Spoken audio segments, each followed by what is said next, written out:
देवरानी के दो दांत। बनारस में रहने वाले पांडे जी का बहुत बड़ा और भरा पूरा परिवार था। परिवार में 2 बेटे, बेटियां, बहू, दामाद और नाती पोती सब थे। अब बस पांडे परिवार को इंतज़ार था तो सबसे मंझली बेटे की बहू के आने का। उनका बेटा सुमित अभी गुड़गांव में जॉब कर रहा था और माँ बेटे के लिए हर रोज़ नए रिश्ते देख रही है। संगीता जी अपने घर की बालकनी में खड़ी है और वहाँ से उनकी पड़ोसन शीला गुजरती है। अरे शीला बहन, कहाँ जा रही हो? बस बहन यहीं बाहर तक ही जा रहे हैं, ज़रा सब्जी ले आए। अरे वो रिश्ता बताए थे ना गोरखपुर वाली लड़की का अपने सुमित बबुआ के लिए, उसका क्या हुआ? अरे बताया तो था सुमित को, क्या बताऊं।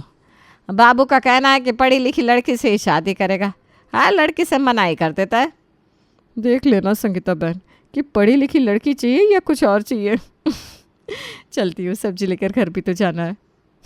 बढ़िया ही, कुछ और चाहिए। खुद को देखो, ऐसे मुश्तंडे लड़के घर में पड़े हैं और जा रही है सब्जी लेने। अरे मेरे बेटे से जहाँ कहूँगी वहीं शादी करेगा। आज ही बात करती हूँ मैं सुमित से, आखिर उसे करना क्या है। संगीता जी उसी दिन शाम को सुमित को फ़ोन लगाती हैं। बाबू, खाना खा लिए? क्या कर रहे हो? हाँ मम्मी, खाना खा लिया है, बस कुछ कपड़े धोना है तो बस वही धोने की सोच रहा हूँ, क्योंकि दिन तो ऑफिस में निकल जाता है और कल मुझे एक शर्ट की अर्जेंट ज़रूरत भी है। अरे कब से कह रही हूँ कि शादी कर ले, लेकिन न जाने तो भी किस सोच में बैठा है। अरे क्या चाहिए तुझे लड़की में? अब तो लोग तरह तरह की बातें बनाने लगे हैं।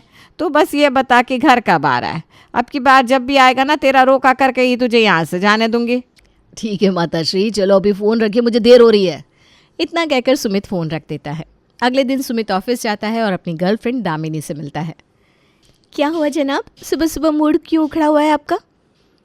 अरे कुछ नहीं, बस यूँ ही। यूँ ही तो नहीं। अच्छा एक काम करो, अभी अपना ज़रूरी काम निपटा लो, हम 10:30 बजे पेंट्री में मिलते हैं। फिर सुमित और दामिनी पेंट्री में मिलते हैं। डार्क कॉफ़ी ऑर्डर कर दी है, आती होगी। आराम से बैठो और बताओ क्या हुआ। यार तुम मुझे कितना समझती हो दामिनी, मैं अब तुम्हारे बिना नहीं रह सकता हूँ। और उधर मम्मी एक शादी की रट लगा कर बैठी है कि शादी कर लो, शादी कर लो। अरे तो फिर परेशान क्यों सुमित? चलो मुझे लेकर अपने घर। आपके मम्मी पापा को खुश नहीं कर दिया तो कहना। अरे बात ये नहीं है कि मैं तुम्हें घर नहीं ले जा सकता, लेकिन उनकी सोच तो आज भी वहीं अटकी हुई है। एक लड़की जो साड़ी में आएगी और उनके किचन को संभालेगी। ओह, अब मैं क्या कह सकती हूँ। चलो मैं ही कुछ करती हूँ, बस तुम मेरा साथ देना। दामिनी सुमित के हाथों पर अपना हाथ रख देती है। कुछ दिनों के बाद दोनों की दस्तक होती है पांडे निवास पर। हे माँ, माता जी, ये मैं क्या देख रही हूँ? तभी संगीता जी भागती हुई आती हैं। अरे क्या हुआ मेघा, क्यों चिल्ला रही है? मेघा गेट की तरफ इशारा करती है। संगीता जी देखती हैं कि सुमित और दामिनी खड़े हुए हैं। दामिनी कायदे से सूट पहनकर आई है और बहुत ही शालीनता के साथ खड़ी है। सुमित भाई, बाहर क्यों खड़े हो? अंदर आओ। और ये कौन है तुम्हारे साथ? कुछ नहीं मम्मी, मैं ये देख रहा था कि भाभी का फिल्मी ड्रामा अभी तक ख़त्म हुआ नहीं है, बल्कि ये तो दिन ब दिन और भी ज़्यादा फिल्मी होती जा रही है। अरे अब तो तेरी भाभी को ब्लॉगिंग का भूत सवार हो गया है। तब तक राजीव भी आ जाता है। और बेटा सुबह सुबह आज वो भी अचानक, सब ठीक तो है ना? सुमित पापा के पैर छूता है और दामिनी को इशारा करता है पैर छूने के लिए। फिर जैसे ही दामिनी पैर छूने के लिए झुकती है तो राजीव जी दामिनी को रोक देते हैं। अरे नहीं नहीं नहीं, हमारे यहाँ बेटियाँ पैर नहीं छूती। लेकिन पापा, अगर दामिनी बेटी ना होकर। इतना कहकर वो चुप हो जाता है। ये सुनकर संगीता जी की त्योरियाँ चढ़ जाती हैं। मतलब क्या है तुम्हारा सुमित? तभी मेघा पानी लेकर आती है। आप भी ना कमाल करती हो मम्मी जी, तभी तो कहती हूँ आपको कि एकता कपूर की सीरियल्स देखा करो, एकदम अपडेटेड रहोगी आप। अरे सीधी सी तो बात है, देवर जी कहना चाह रहे हैं कि अगर बेटी ना हो तो। अरे मतलब बहू मम्मी जी। मेघा, तुम किचन में जाकर चाय बना कर लाओ।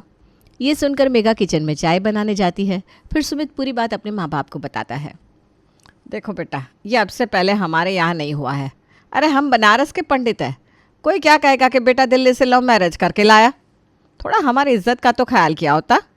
अरे ठीक है संगीता जी, थोड़ा धीरज से काम लो। बच्चा बड़ा हो गया है, ज़माना बदल रहा है, थोड़ा हमें भी तो बदलना होगा।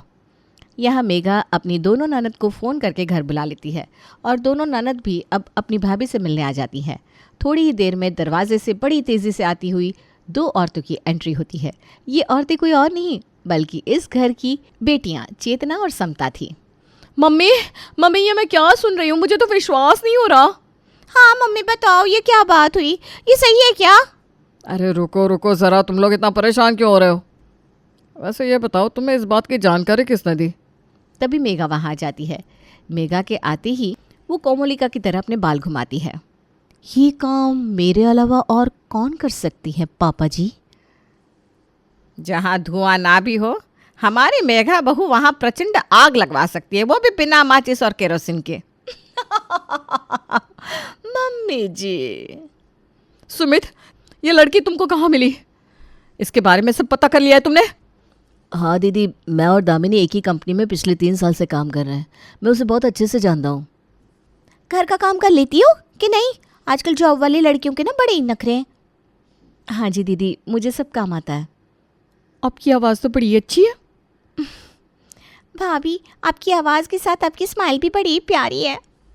हाँ, ये बात तो सही कह रही हो तुम दोनों। मैंने भी अभी अभी देखा, मुस्कुराहट तेरी बड़ी ही प्यारी है बहू। क्या बत्ती सी है, एकदम ऊपर वाले ने चुन चुन कर दांत लगाया है, ऐसा लगता है। सुमित चौंक जाता है। क्या कहा मम्मी आपने, बहू? और जल्दी से मम्मी को अपने गले लगा लेता है। वहाँ मेघा किचन में खड़े होकर सुन रही थी। अच्छा जी, आज तक मेरी तो कभी इतनी तारीफ नहीं की। बत्ती सी, अरे ये बत्ती सी तोड़ दूंगी मैं, पहले आने तो दो एक बार घर में। मेरे आगे तो कहीं भी नहीं लगती ये। हाँ। अब दोनों के घर वालों की मर्जी से दामिनी और सुमित की सगाई पक्की हो जाती है और जल्दी ही शादी भी होने वाली थी। यहाँ दामिनी की सगाई हो जाती है, वहाँ दामिनी की टेंशन बढ़ती जा रही थी। फिर एक दिन दामिनी अपने घर अपनी मम्मी से बात कर रही थी। दिखाई डेंटिस्ट को बेटा, क्या कहा डेंटिस्ट ने? डॉक्टर ने 3 दिन बाद फिर बुलाया, लेकिन मम्मी मुझे बहुत टेंशन हो रही है, मैं क्या करूँ, मुझे कुछ भी समझ में नहीं आ रहा। अरे बेटा, घबराती क्यों है, सब अच्छा होगा। तू एक काम क्यों नहीं करती? मैं तुझसे कब से कह रही हूँ, तो एक बार ना हिम्मत करके सुमित को इस बारे में बता दे। नहीं नहीं मम्मी, मैं इस बारे में सोच भी नहीं सकती। और अब आज जब मैं इतने आगे आ चुकी हूँ तो मैं ये सोच भी नहीं सकती, क्योंकि मुझे पता ही नहीं है कि मेरी ये बात सुनकर सुमित क्या रिएक्ट करेगा। तो फिर अब तो सब कुछ ऊपर वाले पर छोड़ दे, जो होगा देखा जाएगा। हाँ मम्मी, वही ठीक रहेगा। ठीक है कहकर दामिनी अपने रूम में आ जाती है, लेकिन उसे नींद नहीं आती। अब अगले दिन वो सुमित से ऑफिस में मिलती है और दोनों बैठकर कॉफ़ी पी रहे थे। अरे मेरी प्यारी सी बीवी को आज क्या हो गया? इतनी प्यारी सी स्माइल आज कहाँ गायब है? अच्छा, आपको भी मेरी स्माइल पसंद है? अरे इसमें पूछने वाली कौन सी बात है? मेरी बीवी की स्माइल इज़ बेस्ट। सच बोलूँ तो मैं आपकी इसी स्माइल पर ही तो सबसे पहले फिदा हुआ था। क्या आप सच कह रहे हो क्या? अरे डर क्यों रही हो? नहीं, ऐसा कुछ नहीं है। अब तो दामिनी की टेंशन और बढ़ गई थी। आप लोगों के दिमाग की बत्ती भी बुझ गई ना कि आखिर ऐसी क्या बात है जिससे दामिनी इतनी घबरा रही है। चलिए, ज़्यादा पहेलियाँ नहीं बुझाते हैं, आपको बताते हैं दामिनी का एक टॉप सीक्रेट। दरअसल दामिनी जब पैदा हुई तो उसके दांत बड़े ही सुंदर थे, लेकिन जैसे ही दामिनी बड़ी हुई उसके दूध के दांत टूटे तो आगे कभी आए ही नहीं, जिसके लिए दामिनी के मम्मी पापा ने उसका बहुत इलाज करवाया। तो जैसे तैसे करके बाकी के दांत तो आ गए, लेकिन सामने के 2 दांत कभी नहीं आए। अब समझ में आया ना आपको कि दामिनी की परेशानी का कारण क्या है? तो अब देखते हैं आगे क्या होता है। दामिनी डेंटिस्ट के पास बैठी हुई है। लीजिए दामिनी जी, आपका ट्रीटमेंट हो गया, अब आपको 1 महीने बाद आना होगा। तो डॉक्टर, मतलब अगर 2 महीने तक नहीं आ पाई तो? दामिनी जी, आपको इसके लिए तो आना ही होगा। अब दामिनी शादी की तैयारियों में लग जाती है और शादी करके अपने ससुराल में आ जाती है। इन 2 दांतों के कारण दामिनी को खाने में भी परेशानी होती थी, इसलिए दामिनी सबके सामने खाना खाने से भी बचती थी। वहाँ जेठानी मेघा की निगाह पल पल दामिनी पर रहती थी। अच्छा दामिनी, अब मैं चलता हूँ। दामिनी बहुत दुखी सी होकर रोनी सी लगती है। अरे दामिनी, रोने की क्या बात है, मैं आता जाता रहूँगा, और ये तो वो समय है जिसमें परिवार वालों और तुम्हें आपस में समझने का मौका मिलेगा। बस 6 महीने की तो बात है, फिर तो तुम तरसोगी यहाँ आने को। और देखो, ये तो मैंने तुम्हें शादी के पहले ही बता दिया था कि हमारे यहाँ ऐसा ही होता है, नहीं तो लोग बोलेंगे बाबू तो शादी होते ही अपनी बोरिया को साथ ले गया। अरे चुप हो जाओ ना, बोलते ही चले जा रहे हो। मैं बस आपको मिस करूँगी इसलिए रो रही हूँ। अच्छा, मुझे लगा तुमको यहाँ रहना नहीं है। फिर दोनों हंसने लगते हैं। सुमित के जाने के बाद दामिनी के एक एक दिन बड़े ही लंबे लंबे बीत रहे थे। ऐसे ही एक दिन दोनों, ननद चेतना और समता, अपने मायके आई हुई थी। अब मायका पास में है और नई भाभी आई हो तो मायके का मज़ा दोगुना हो जाता है। क्योंकि कहते हैं ना 4 दिन की चांदनी फिर अंधेरी रात है। इसलिए शुरू में जो मज़े लेने हो ले लो, फिर तो ननद भाभी में ताता थैया होना ही है। लो भाभी गन्ना खाओ, कितने बढ़िया बढ़िया गन्ने आ रहे हैं, और हमारे बनारस के गन्ने की तो वैसे भी बात अलग है। अब दामिनी को समझ में नहीं आता कि वो क्या कहे, क्योंकि गन्ने खाना आप समझ गए ना, बड़ी ही टेढ़ी खीर है भैया। और ऊपर से दामिनी के सामने के 2 दांत तो पहले ही नकली थे, और गन्ने तो उन्हीं से खाए जाते हैं। नहीं दीदी, मैं गन्ने नहीं खाती हूँ। क्या आप गन्ने नहीं खाती? अरे कितने मीठे गन्ने हैं। आप ठहरी दिल्ली की, अरे ऐसे देशी गन्ने आपको नसीब भी नहीं हुए होंगे, खाइए खाइए। अब दामिनी घबरा जाती है, क्योंकि उसे समझ में नहीं आ रहा था कि वो क्या कहे। और मेघा दामिनी की शक्ल देख रही थी, क्योंकि वो समझ रही थी कि कुछ तो गड़बड़ ज़रूर है। क्या हुआ देवरानी जी, खा कर देखिए। नहीं, एक्चुअली ना मुझे गन्ने से एलर्जी है। लेकिन मेघा समझ जाती है। अरे भाई जिठानी जो ठहरी, वो लगातार मेघा पर नज़रें बनाए रखती। दामिनी कभी भी किसी के सामने खाना नहीं खाती। ये भी मेघा को खटकता था, क्योंकि उसके 2 दांतों के चलते उसे डर लगता था कि कहीं उसका टूथ कैप सबके सामने निकल ना जाए। एक दिन सुबह सुबह दामिनी अपने रूम में तैयार हो रही थी, तभी मेघा अचानक से दामिनी के कमरे में घुस जाती है। लेकिन ये क्या, दामिनी अपने टूथ कैप निकाल कर उनको साफ कर रही थी। मेघा को अपने कमरे में देखकर दामिनी की सांसें अटक गई और अपने टूथ कैप को अपनी मुट्ठी में छिपा लेती है। क्या कर रही हो दामिनी? अब दामिनी बोल भी नहीं सकती थी, इसलिए वो बस स्माइल करती है। अरे ऐसे क्यों कर रही हो दामिनी, क्या हुआ? दामिनी को कुछ समझ में नहीं आता। वो जल्दी से वॉशरूम में घुस जाती है और अंदर से आवाज़ लगाती है, भाभी मैं अभी नहा कर आती हूँ, वो बहुत लेट हो गया है, मम्मी जी डांटेंगी ना, आप नीचे जाइए, मैं अभी आती हूँ। अरे बाबा, ये क्या था? कुछ तो गड़बड़ है मेघा। अब दामिनी के उस टूथ कैप को 2 महीने पूरे हो चुके थे।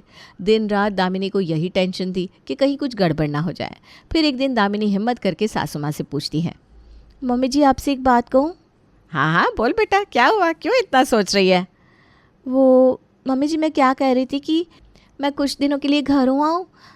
क्या है ना, जब सुमित जी आएंगे बनारस तो मैं उनके साथ वापस आ जाऊँगी। ठीक है दामिनी बहू, चली जाओ अगर तुम्हारा मन है तो। तभी डोरबेल बजती है। मेघा बहू देखो तो दरवाजे पर कौन है? सामने ताई सास खड़ी थी। अरे संगीता कैसी है? मैंने कहा तुझसे मैं ही मिलाती हूँ। अब तो 2 बहुएं आने के बाद तू और ज़्यादा बिजी हो गई। अरे नहीं भाभी, ऐसी कोई बात नहीं है। बस जब से शादी हुई है ना, तब से कुछ ना कुछ काम लगा रहता है। अभी चेतना और समता होकर गई है। अरे जब बेटियाँ पास में रहती है तो आना जाना लगा रहता है। अच्छा मैं ये कहने आई थी, दामिनी की शादी के बाद वाली जो हमारी पूर्वजों की पूजा होती है वो नहीं करवानी तुम्हें? अरे हाँ दीदी, मैं तो भूल ही गई थी ये बात। तुम भी ना कमाल करती हो संगीता। अरे हम ऐसे ही जिठानी बने नहीं बैठे, हमें पता था तुम पक्का भूल जाओगी। अच्छा सुनो, जल्दी से कल ही पंडित जी से मुहूर्त निकलवाओ और सुमित को बुला लो। ठीक है भाभी, कल ही हम जाते हैं पंडित जी के पास। तब तक दामिनी उन दोनों के लिए चाय पानी ले आती है और फिर दोनों के पैर छूती है। अरे कैसी हो छोटी बहू, कैसा लग रहा है यहाँ हमारे बनारस में? अच्छा है ताई जी। आज ही कह रही थी एक बार दिल्ली का चक्कर लगा कर आती हूँ, सुमित के साथ वापस आ जाऊँगी। लेकिन देख लो मेरे दिमाग से इतनी बड़ी बात ही निकल गई। वो तो भला हो आपका जिठानी जी जो समय पर आ गई। अब दामिनी की प्लानिंग पर फिर से पानी फिर गया। 3 दिन बाद वही हुआ जिसका डर था। एक सुबह दामिनी उठी तो दोनों टूथकेप उसके हाथ में आ गई। ये देखकर उसके तो पसीने छूट गए। आज सुमित को आना था और ये क्या हुआ? अब क्या बोलेगी वो बाकी घर वालों को कि ये क्या हुआ? सुबह के 10 बज गए, दामिनी अपने कमरे से बाहर ही नहीं निकली। अरे मेघा बहू जाकर तो देखो, दामिनी अपने कमरे से क्यों नहीं निकली है? तबीयत तो ठीक है ना? बात सुनकर उसकी आंखों में एक चमक सी आ जाती है। दामिनी, ए दामिनी क्या हुआ? कमरे से क्यों नहीं निकल रही हो? बस आ रही हूँ भाभी। गेट खोलकर दामिनी बाहर आती है। सब देखते हैं कि दामिनी ने मास्क पहन रखा है। अरे बहू ये क्या हुआ? मास्क क्यों पहन लिया? कोरोना तो चला गया। दामिनी छींकने की एक्टिंग करती है। मम्मी जी वो ना मुझे बहुत तेज़ कोल्ड कफ हो गया है, मैं नहीं चाहती कि घर में मेरे कारण किसी को भी ये हो। तभी समता और चेतना भी आ जाती है। लो मम्मी, ये आपकी पूजा का सारा सामान। सुमित कितने बजे आएगा? अरे भाभी ये क्या माजरा है भाई, मास्क क्यों पहना है? अच्छा अच्छा, तबीयत ठीक नहीं है क्या भाभी की? अरे वही तो, एक तरफ कल पूजा है, इधर सुमित आने को बैठा है और अब ये बहू बीमार हो गई। तभी सामने से सुमित आता दिखाई देता है। लो आ गया मेरा बेटा, कितनी लंबी उम्र है मेरे पूत की। सुमित आकर सबके पैर छूता है। अरे दामिनी क्या हुआ तुम्हें? ये मास्क? देवरानी जी की तबीयत खराब है। अब देवर जी आप आ गए हो तो ठीक हो ही जाएंगी। थोड़ी देर बाद सुमित और दामिनी रूम में जाते हैं। अरे दामिनी अब तो ये हटा दो भाई, मुझे अपनी शक्ल तो दिखा दो यार, कब से तरस गया हूं इसे देखने के लिए। दामिनी ज़ोर ज़ोर से रोने लगती है। अरे क्या हुआ तुम्हें, किसी ने कुछ कहा क्या? अगर तुम्हें पता चले कि मैंने तुमसे एक बहुत बड़ी बात छिपाई है तो तुम मुझे छोड़ नहीं दोगे ना? अरे क्या हुआ, कैसी बात कर रही हो दामिनी? दामिनी रोते रोते सुमित को पूरी बात बताती है। सुमित दामिनी को गले लगा लेता है। अरे मेरी पगली बीवी, तुम भी ना कितना ज़्यादा सोच लेती हो, बिल्कुल परेशान ना हो। लेकिन कल तो घर में पूजा है और सब आएंगे, फिर मुझे ऐसे देखेंगे तो क्या होगा? अरे कोई नहीं देखेगा, मैं आज ही तुम्हारे दांत ठीक करा दूंगा। आज ही शाम को चलते हैं। शाम के समय दामिनी सुमित से पूछ रही थी कि डेंटिस्ट के यहाँ का अपॉइंटमेंट कितने बजे का है, और ये बात मेघा उधर से निकलते हुए सुन लेती है। आइला, जब खांसी और जुकाम है तो डेंटिस्ट के यहाँ क्यों जाना है? भला कोई तो खिचड़ी पक रही है, पता लगाना पड़ेगा। शाम को सुमित और दामिनी जैसे ही निकलते हैं वैसे ही मेघा उनके पीछे चल देती है और देखती है कि वो कहाँ जा रहे हैं। अब वो लोग जैसे ही डेंटिस्ट के यहाँ से निकलते हैं वैसे ही मेघा वहाँ घुस जाती है और पूरी पूछताछ करती है, तो उसे पता चलता है कि उसकी देवरानी के 2 दांत नकली है। अब तो मेघा को मिल गया मिर्च मसाला। अपनी जिठानी होने का पूरा फर्ज अब मेघा जी निभाएंगी। सुमित और दामिनी घर पहुँच चुके हैं। पीछे पीछे मेघा भी आ जाती है। दामिनी, तुम्हारे आगे की ये 2 दांत ना मुझे बहुत पसंद है, मुझे भी ऐसे ही दांत चाहिए। क्या मतलब भाभी? अब इतनी भी भोली ना बनो देवरानी जी। और ये आपका जुकाम खांसी डॉक्टर के यहाँ से आते ही कैसे छूमंतर हो गया? हाँ भाभी, ये बात तो सही कही आपने। सुमित सारी बात समझ जाता है कि अब छिपाने से कोई फ़ायदा नहीं। मम्मी, दीदी और भाभी, अब सबको मैं एक बात बताना चाहता हूँ। और दामिनी के दांतों की सारी बात सुमित बता देता है और साथ में कह देता है कि उसे इस बारे में शादी के पहले से ही पता था, जिससे कोई भी उंगली दामिनी के ऊपर ना उठे। अरे कोई बात नहीं दामिनी बेटा, इतना नहीं सोचा करते। अरे कभी एक्सीडेंट में ऐसे अगर दांत चले जाए तो हम लगवाएंगे ही ना। दोनों ननद भी खुशी से दामिनी को गले लगा लेती है और मेघा मुंह बनाकर चली जाती है।